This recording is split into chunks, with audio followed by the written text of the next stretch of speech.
তো গাইস আসসালামু আলাইকুম। দেখেন আমার পোষা কুকুরটি খেতে নেমে পড়েছে। আমি যে কষ্ট করে মই দিতেছি সে ওর সাথে আমার সাথে মই দেওয়ার জন্য নামছে। দেখেন কুকুর কখনো বেইমানি করে না, মানুষ বেইমানি করলেও দেখেন আহ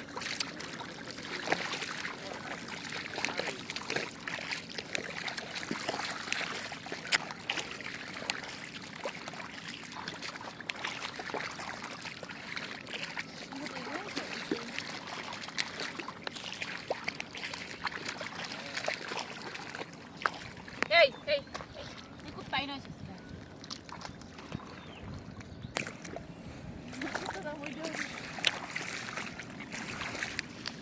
দেখেন কুকুর আমার সাথেও খেতে নেমে পড়েছে। এই কাদার মধ্যে হাঁটু পরিমাণ দেবে যায়, তারপরেও আমার কষ্ট হইতেছে দেখে কুকুরও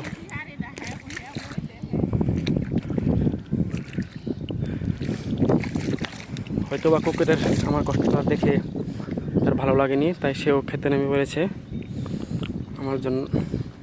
আমার সাথে মই দেওয়ার জন্য। দেখুন।